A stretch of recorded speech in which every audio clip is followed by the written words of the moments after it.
9 মাসের রক্তক্ষয়ী যুদ্ধ আর লাখো মানুষের প্রাণের বলিদান, ফলাফল বিশ্ব মানচিত্রে লাল সবুজের বাংলাদেশ। এর পেছনে যাদের অবদান অনস্বীকার্য তাদের একজন তাজউদ্দিন আহমেদ, বাংলাদেশকে প্রাতিষ্ঠানিক রূপ দেওয়ার ক্ষেত্রে যার অবদান চিরস্মরণীয়। পারিবারিক কিংবা ব্যক্তিগত জীবনের দাম্ভিকতা কখনো স্পর্শ করেনি গাজীপুরে জন্ম নেয়া এই নেতাকে, তবু ঘাতক দল বাঁচতে দেয়নি তাকে। নিরাপত্তার চার দেয়ালেই ঘাতকের বুলেট কেড়ে নেয় ইতিহাসের অন্যতম শ্রেষ্ঠ সন্তানের প্রাণ। তাজউদ্দিন কন্যা সিমিন হোসেন রিমি বলেন, মুক্তিযুদ্ধের চেতনা ধ্বংস করতেই হত্যা করা হয় জাতীয় চার নেতাকে।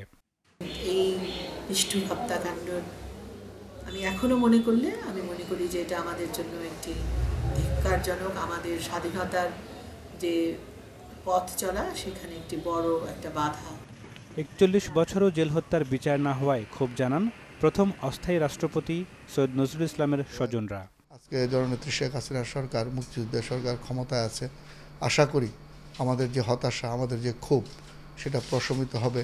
উনি ইনশাল্লাহ এই হত্যাকাণ্ডের বিচার করবেন বলে আমরা বিশ্বাস করি। শিক্ষাজীবন থেকেই রাজনীতি সচেতন মানুষ ছিলেন ক্যাপ্টেন মনসুর আলী। স্বপ্ন দেখতেন মানুষের অধিকার আদায়ের। তাই তো সিরাজগঞ্জের যমুনাপাড়ের মানুষ এখনও তাকে স্মরণ করে শ্রদ্ধা ভরে। ওই মনসুর ক্যাপ্টেন আলী যা সালাম দিত, তারপরে বুকে যা জড়া ধরত, উনি এরকম জনদরদে ছিল। প্রত্যেক ঘরে ঘরে বৃদ্ধ লোকে কিভাবে আছে তাদের সহানুভূতি হচ্ছে, সাহায্য করত। গ্রামের জন্য একটা মানে এমন একটা স্মৃতি করে যে স্মৃতিটা যেন আমরা সারা জীবন আমাদের পোলাপান থেকে শুরু করে বা ভবিষ্যতেও যারা আসবে তারা এই উপলক্ষে জানতে পারে যেন মনসুর আলীকে আমরা পূর্বে যারা ছিলাম এত ভালোবাসছি। বনেদি পরিবারের সন্তান হলেও মোহাম্মদ কামরুজ্জামান কাজ করেছেন দেশের জন্য।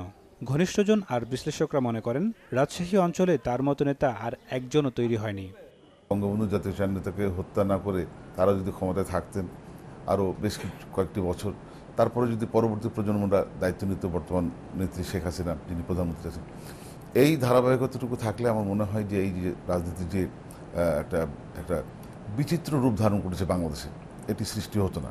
কামরুজ্জামান মতো মাপের নেতা রাজশাহীতে এখনো হয়নি। এটা রিয়ালিটি, এটা বাস্তবতা। কতদিনে হবে ভবিষ্যতে সেটা আমরা জানি না।